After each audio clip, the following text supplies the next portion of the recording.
Vamos falar então dela, da Carla Zambelli e da polícia que não conseguiu intimá-la para tirar a pistola que ela usou contra o jornalista negro Luan Araújo. Deixa eu voltar aqui em zoom a notícia para vocês entenderem direitinho. Polícia não consegue intimar Carla Zambelli para prender arma. O ministro Gilmar Mendes do STF determinou que o porte da deputada seja suspenso e a arma apreendida. Porém, a polícia não a encontrou. Reportagem aqui da Manuela Alcântara no portal Metrópolis. Após diversas tentativas, oficiais de justiça não conseguiram intimar a deputada federal Carla Zambelli do PL de São Paulo para devolver a sua arma. A informação foi prestada nesta segunda-feira ao Supremo Tribunal Federal. De acordo com que foi informado pelo oficial de justiça no documento, tentou-se contato com a parlamentar em diligência realizada no dia 21 de dezembro de 2022 na Câmara dos Deputados, mas o gabinete dela estava fechado. Além disso, a tentativa foi realizada na casa de Zambelli, na Asa Sul, em Brasília, também sem sucesso. Portanto, o mandado foi devolvido ao Supremo sem o cumprimento da ordem. No último dia 20 de dezembro, o ministro Gilmar Mendes atendeu ao pedido da Procuradoria-Geral da República e determinou a suspensão da autorização de porte de arma de fogo de Zambelli. A parlamentar tinha 48 horas para entregar a sua arma ou sofreria o mandado de busca e apreensão. No entanto, ela não foi sequer notificada. Carla Zambelli estava em viagem oficial na Europa até o dia 23 de dezembro de 2022, a convite do movimento Yes Brasil e da revista Direita BR Europa, e chegou a zombar da decisão. Afirmou ao colunista do Metrópolis, Paulo Capelli, que a decisão era impossível de se cumprir. O que ela disse na ocasião? Impossível cumprir a determinação para devolver a minha arma em 48 horas. Estou em missão oficial fora do país e só retorno no dia 23 de dezembro, sexta-feira. Portanto, nem que eu quisesse, eu conseguiria, disse Carla Zambelli na ocasião. Essa é a situação atual dela, que é uma das maiores bolsonaristas da tropa de choque do Jair Bolsonaro, e justamente está com esse pedido de apreensão de arma. Meu dedinho tá melhor, ô Guida Virgílio, tá aqui, ó. Tá machucadinho, mas tá melhorando aqui. O nome é para zoar o Gadinhos, sou o Lula 13. Obrigado, Gado, pelo seu comentário. Alanis Maiorga mandou: o próprio Bozo tentou explodir como terrorista quando estava no quartel. Sim, uma bomba caseira no quartel de Resende. E ninguém acreditou o quanto louco é esse cara. Essa é a notícia da Zambelli que eu tenho para dar para vocês, gente. Ela quer sucesso aqui de audiência. Ela não entregou a arma de fogo que ela usou nas vésperas do segundo turno das eleições de 2022, do segundo turno das eleições. Muitos bolsonaristas acreditam que essa atitude inconsequente dela foi responsável justamente por Bolsonaro ter perdido as eleições, porque botou a pecha de violentos, mas o que a gente sabe também é que as ações violentas da Zambelli, do Roberto Jefferson, de diversos bolsonaristas, eles buscam incitar o terrorismo doméstico e um atentado que ocorra por parte desses bolsonaristas. Gabriel Nunes, Carla Zambelli na prisão, diz ele aqui no nosso chat. Mandem superchats também para a gente manter as nossas lives. Muitas pessoas aqui já estão nos acompanhando. Alanis Maiorga, ela vai voltar para pegar o seu dinheiro como deputada. Vamos aguardar sim. Ela já está de volta no Brasil. Ela precisa, na verdade, cumprir essa determinação do Supremo Tribunal Federal. Até o momento, ela não entregou a arma. Vamos então para outra notícia importante aqui. Vamos falar um pouquinho de pesquisa Datafolha, que foi divulgado um novo Datafolha agora no final de ano.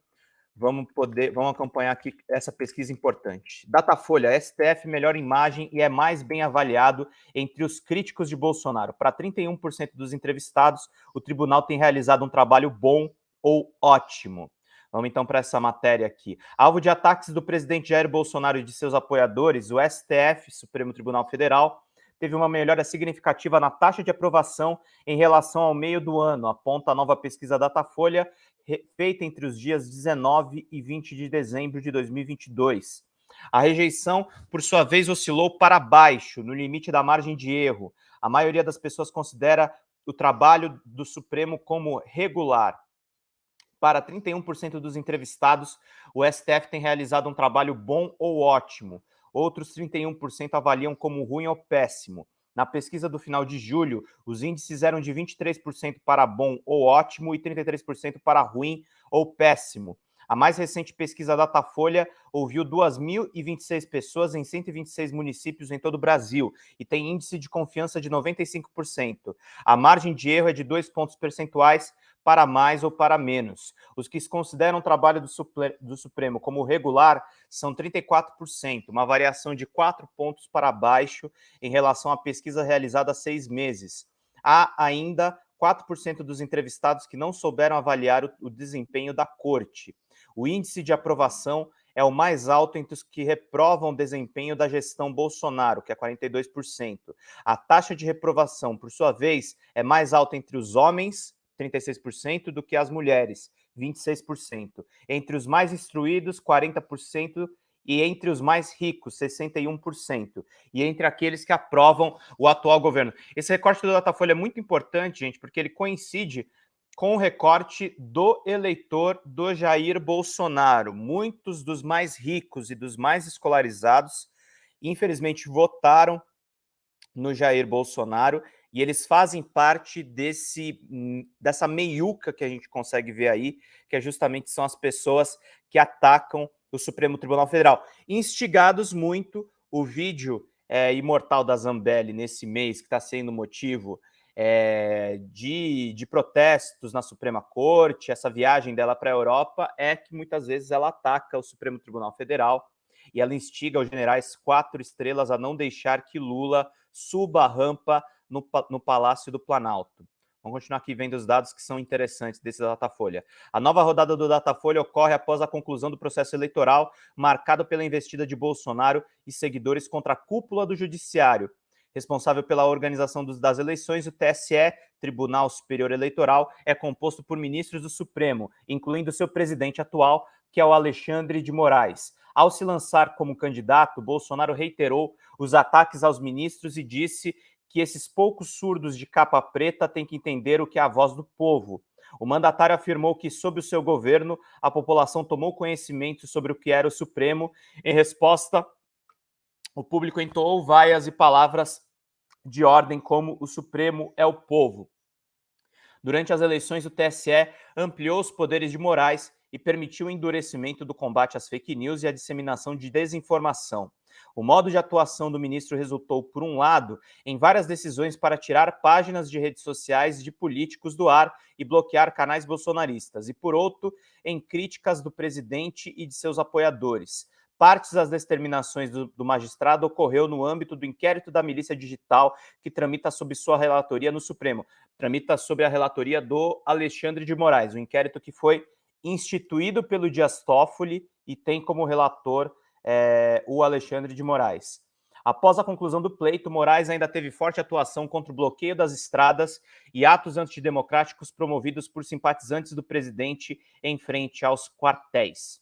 Em dezembro de 2019, primeiro ano de Bolsonaro do Palácio do Planalto, o Supremo apresentou índices bem diferentes no Datafolha. Teve aprovação de 19% só e a rejeição chegou a 39%.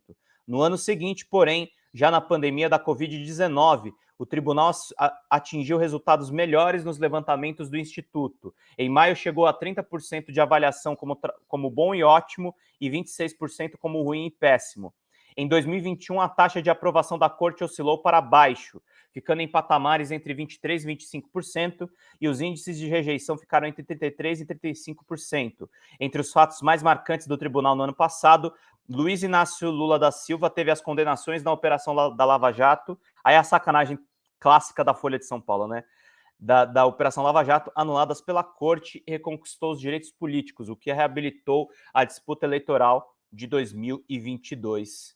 E essa daqui é a notinha da Folha sobre a nova pesquisa Datafolha, mostrando que o Supremo teve uma melhora de imagem perante o público. Vamos para Brasília aqui com uma notícia importante sobre a segurança do presidente Lula para a posse. Inclusive, nós vamos cobrir a posse aqui no Notícias da Manhã. Lembrando, a gente tem um programa de entrevistas aqui no canal que é 1 hora de política que não vai acontecer nessa semana. Eu estou em recesso aqui de folga, mas continuo fazendo os vídeos para vocês. Então, os vídeos de entrevista de terças e quintas, essa semana a gente não vai ter. A gente vai ter quase que exclusivamente aqui as lives do Notícias da Manhã, em que a gente vai produzir cortes e outros materiais bacanas para você poder acompanhar aqui no nosso canal.